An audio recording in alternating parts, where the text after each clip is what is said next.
Salam əziz şagirdlər.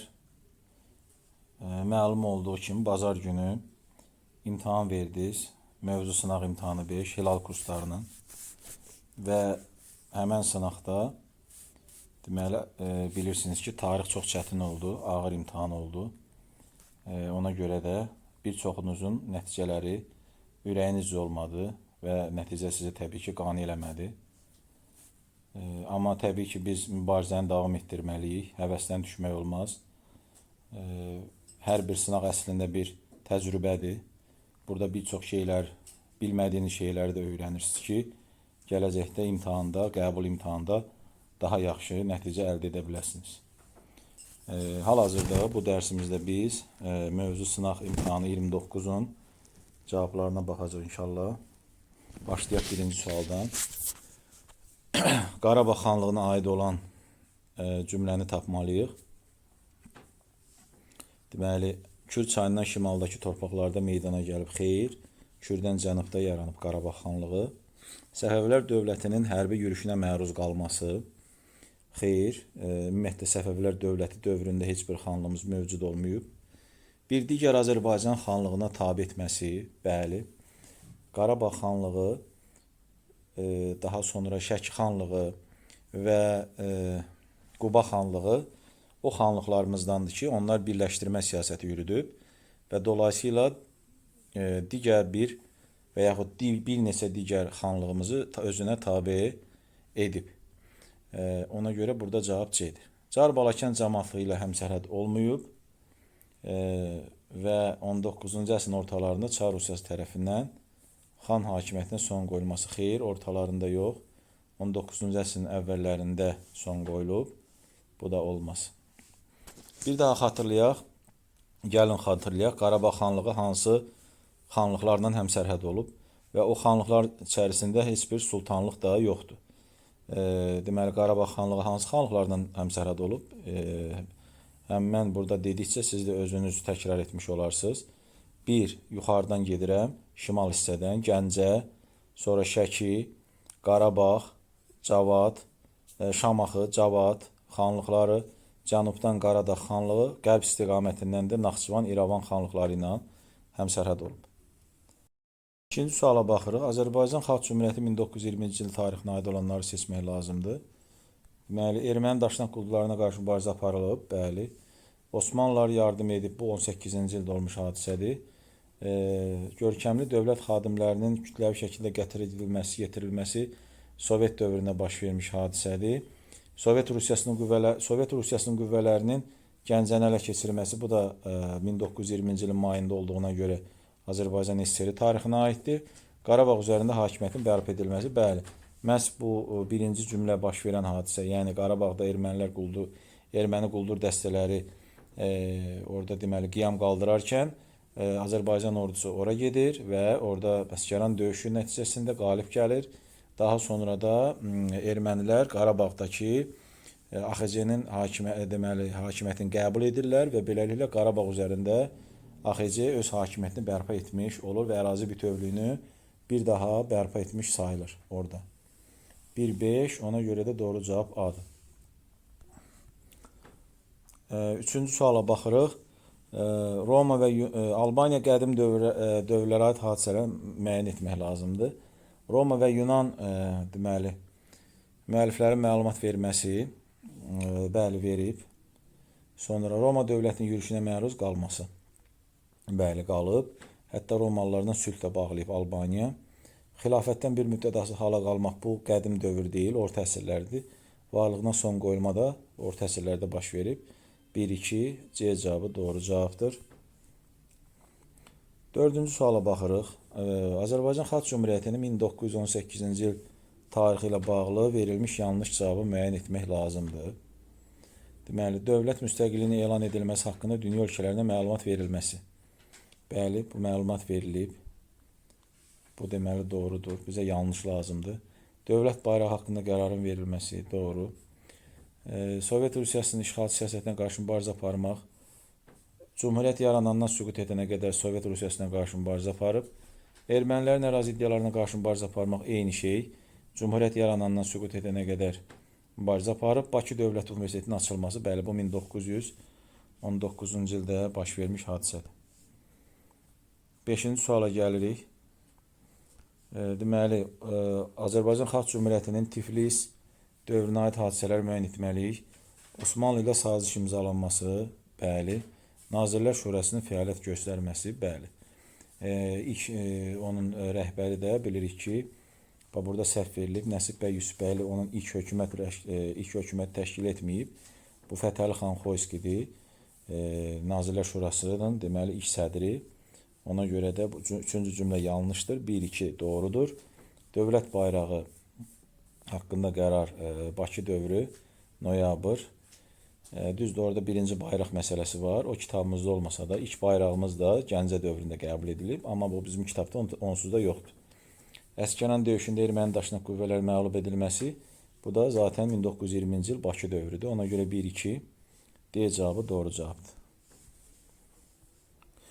6-cı suala baxırıq. Uyğunluq pozulmuşdur. Deməli, istehsal təsərrüfatı yaranmışdı metal alətlərin istifadəsi nəticəsində. Xeyr. Elə burada uyğunluq pozulub. İstehsal təsərrüfatı yaranıb. Əkinçilik, maldarlıq və sənətkarlığın deməli yaranması nəticəsində. Ona görə də cavab A-dır. Digər cavablarda uyğunluq pozulmayıb. 7-ci suala baxırıq. Deməli, Azərbaycan SSR 20-ci əsrin 20-30-cu illəri tarixinə aiddir. Azərbaycan Xalq Cümhuriyyəti ilə mübarizə apararaq süquta uğratması. Azərbaycan SSR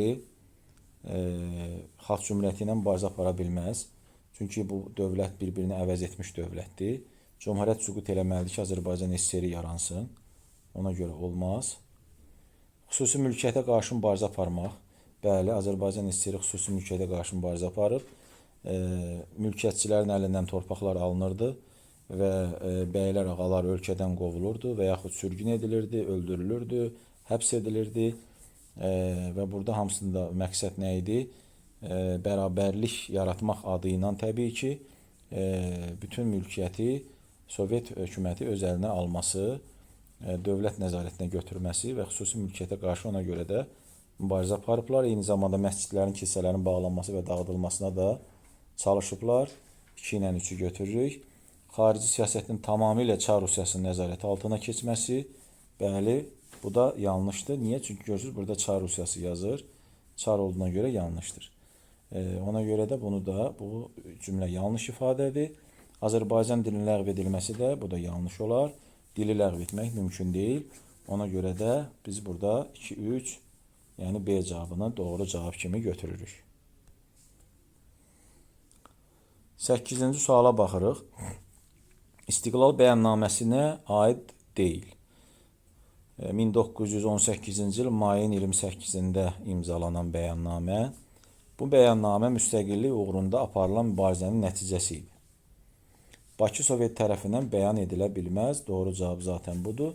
Bunun aidiyyəti yoxdur İstiqlal bəyannaməsinə.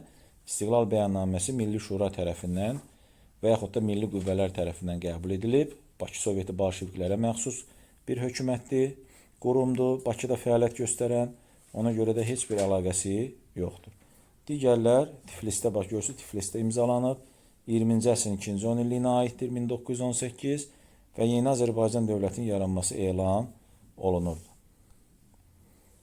9-cu sual Nadir Şahın xarici siyasətinə aiddir. Hərbi donanma yaratmağa çalışması. Bu, daxili siyasətdir. Bəzi dövlət vəzifələrini ləğv etməsi, bu da daxili siyasətidir.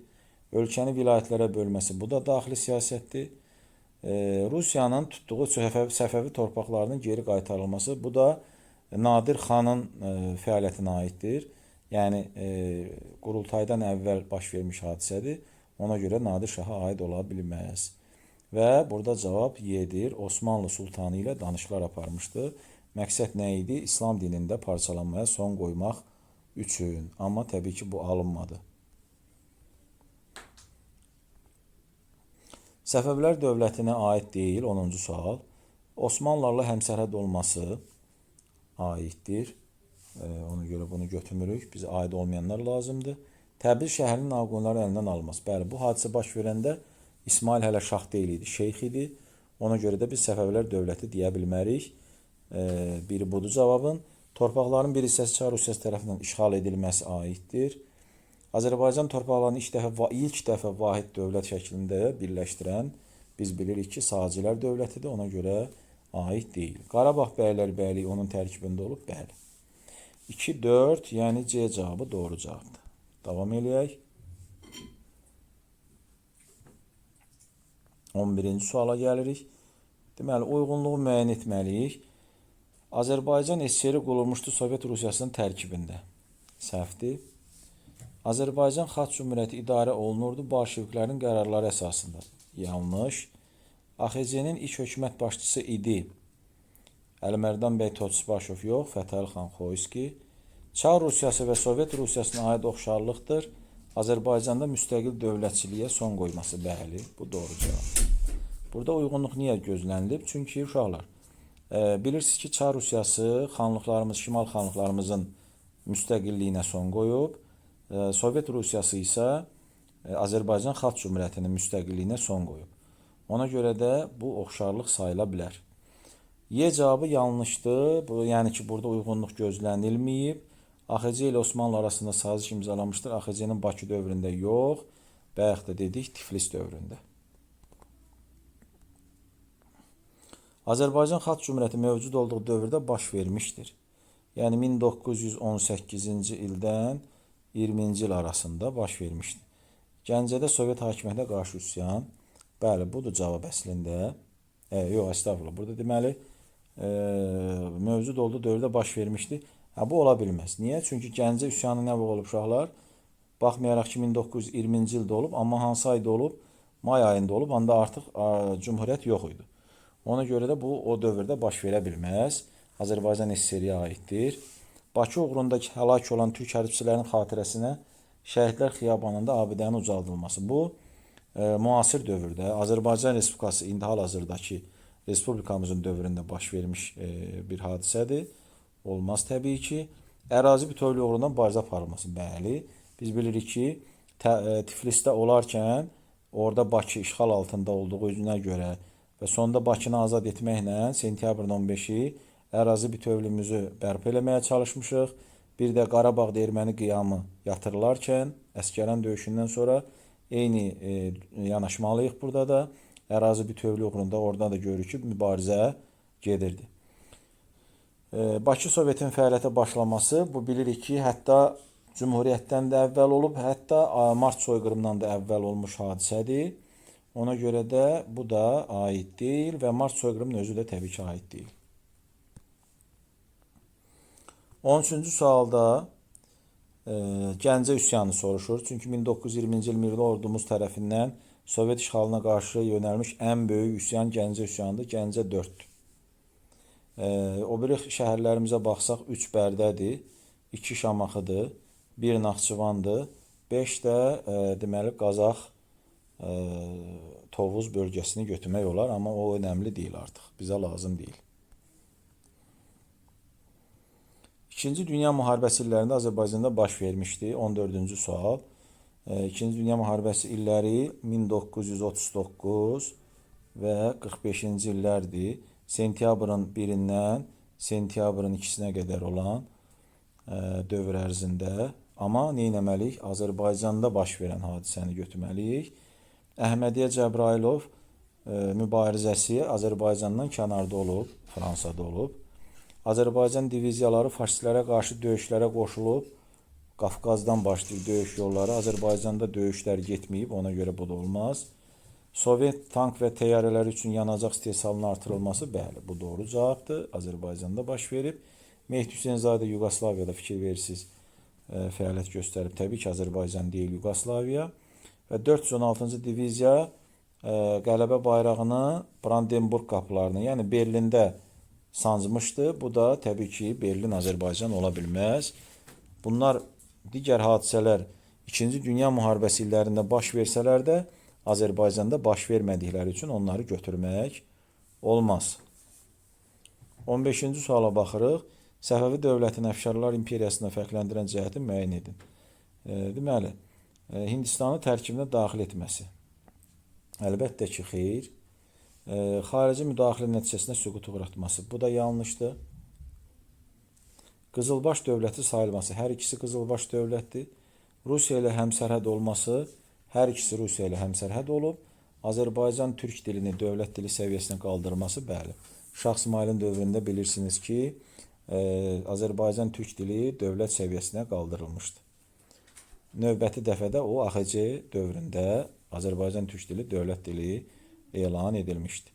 16-cı sualda 2-ci Dünya müharibəsi illərində baş verməmiş hadisəni istəyir. İtaliyada faşistlərin hakimiyyətə gəlməsi, bəli, doğru cavab budur. Çünki faşistlər ilk dəfə İtaliyada hakimiyyətə gəlib Avropada, daha sonra Almaniyada hakimiyyətə gəlib, sonra Almaniya Polşa torpaqlarını işğal etməyə çalışıb, müharibə başlayıb, Dünya müharibəsi başlayıb. Sonra deməli Almaniya müharibə elan etmədən SSR üzərinə hücum edib.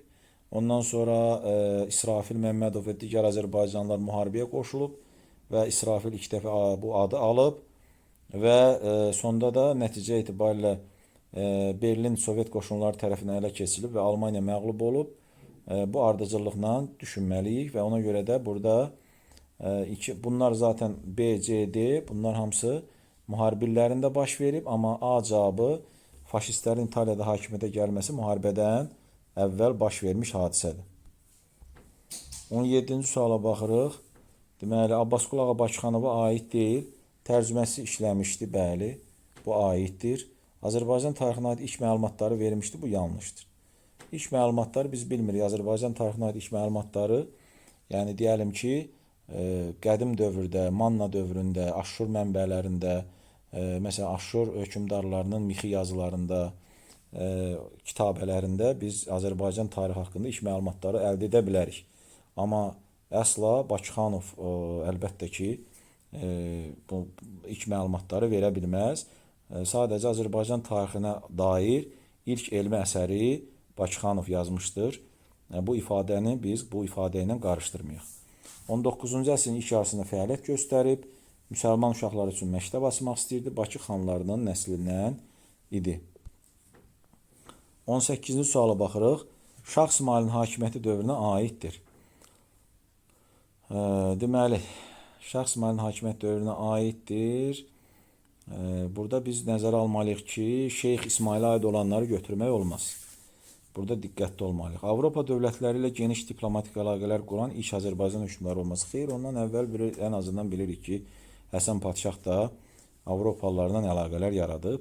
Ağqoyunluların Təbriz şəhərinin alınması, bəli, bu da yanlışdır, ən təhlükəli cavabdır. Çünki Təbriz şəhəri alınan zaman İsmail hələ şah deyil idi, Təbrizi tutandan sonra şah olub. Qızılbaşların Azərbaycan uğrunda mübarizə başlaması, bu da yanlışdır. Biz bilirik ki, Şeyx İsmaildən əvvəl də, məsələn, Şeyx Heydər də Təbriz uğrunda mübarizə aparırdı.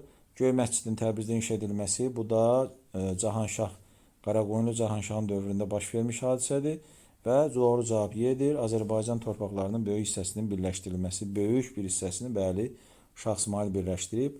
Daha sonra tamamən Azərbaycanı birləşdirən onun oğlu 1-ci Təhmasibin dövründə baş vermişdi. 19-cu sual Böyük Səlcuq dövlətini Səfəvi dövlətindən fərqləndirir. Türklər tərəfindən qurulması, hər ikisi türk dövlətidir. İsfahanın paytaxt şəhər olması, hər ikisinin paytaxtı İsfahan olub.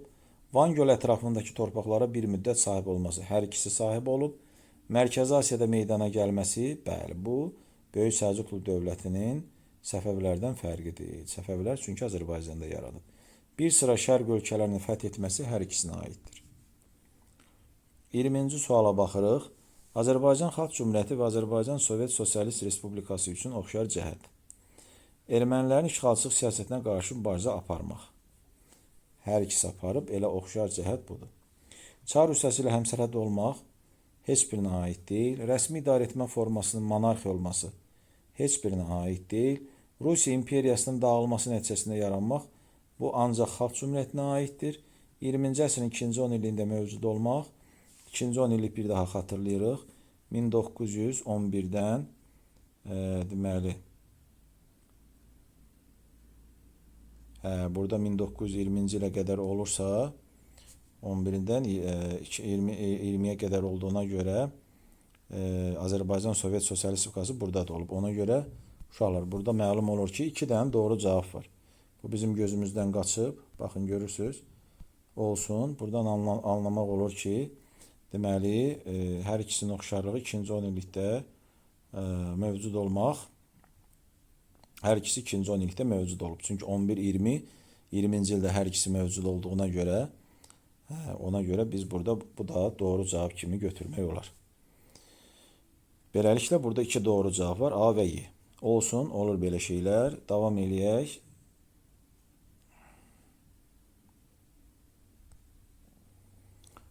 Deməli, 21-ci sual 2-ci Dünya müharibəsinə aid deyil.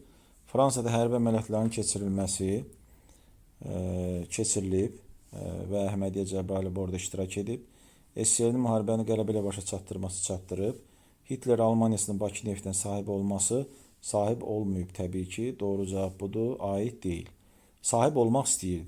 Faşist işğalına qarşı müxtəlif ölkələrin partizan hərəkatına baş verməsi doğru olub. Yugoslaviya torpaqları faşistlərdən təmizlənib, bəli. Mehdi Hüseynzadə də orada iştirak edib. Ona görə doğru cavab C-dir. Gəldik açıq suallara. Deməli, 22-ci sual. Şimali Azərbaycan Çar Rusiyasının hakimiyyəti altında olduğu dövrdə azadlıq uğruna mübarizə aparan milli ziyalıların fəaliyyət göstərməsi var. Yəni, Rəsulzadə, Topçubaşov və digərləri bilirsiniz ki, Cumhuriyyəti qurmadan öncə aydın məsələdir ki, Çar əsarət dövründə fəaliyyət göstəriblər. Sonra milli mətbuatımızın yaradılması, bəli, bu da doğrudur. Gülüstan müqaviləsi olmaz. Çünki Gülüstan müqaviləsindən sonra başlayır Çar əsarəti dövrü. Mədəniyyət sahəsində yeniliklərin baş verməsi, bu da olar. Milli teatr, milli mətbuat, kütləvi kitabxanalar, hamısı Çar əsarət dövründədir. Bakı Soveti olmaz və Mart soyqırımı da təbii ki olmaz. Ona görə 1, 2, 4 doğru cavabdır. Gəlirik 23-cü suala. Xronoloji ardıcıllıq, amma Azərbaycan Xalq Cümhuriyyətinə aid olan, deməli, hadisələrin ardıcıllığı. Burada birinci növbədə biz bilməliyik ki, Nazirlər Şurası yaradılmalıdır. Tiflisdə yaradılıb zaten. Bundan başlamalıyıq 3-lə. Sonra Bakı düşmənlərdən azad edilməlidir. 2, sentyabrın 15-i və noyabrda da 3 rəngli bayraq 9 noyabrda qəbul edilib. 3, 2, 1 bu şəkildə. 24-cü suala baxırıq. Deməli, Qarabağ xanlığından fərqli olaraq İrəvan xanlığı müqavilə imzalayaraq Rusiyadan asılılığı qəbul etmişdi. Xeyr, bu İrəvandan fərqli olaraq Qarabağ xanlığının xüsusiyyətidir. Nadir Şah imperiyasının dağılması nəticəsində yaranmaq hər ikisinə aiddir. Əfşarlar sülaləsi tərəfindən idarə olunmuşdur. Doğru, biri bu. 3. Osmanlı dövləti ilə həmsərhəd olmuşdur. Biri də bu. 4. Və 1-ci Rusiya-Qacar müharibəsinin gedişində Rus işğalına məruz qalmışdı. Xeyr, İrəvan xanlığı məruz qalmamışdı, Qarabağ xanlığı qalmışdı. Bu da olmaz. Ona görə 3-4 doğru cavabdır. Və nəhayət 25-ci suala gəlirik. Uyğunluq müəyyən edən sual. Deməli, uyğunluq burada nəyə nəzərdə tutur? 16-cı əsr və 18-ci əsr. Səfəvilərin Osmanlılarla mübarizəyə başlaması, bu bilirik ki 16-cı əsrdə olub. Azərbaycan torpaqlarının Rusiya-Qacar dövləti arasında müharibə meydana çevrilməsi, bu 19-cu əsrdir. Ona görə olmaz. Xarici müdaxilə nəticəsində dövlətçiliyimizə son qoyulması, bu da 19-cu əsrdir. Və 1-ci Pyotr tərəfindən Azərbaycan torpaqlarını ələ keçirmək üçün planın hazırlanması, təbii ki, bu da 18-ci əsrdir. 1 olur A, 2 olur D. Beləliklə, bu dərsimizdə başa çatdırdıq, əziz şagirdlər. İnşallah növbəti sınaqlarımızda və video dərslərimizdə görüşənə qədər salamat qalın.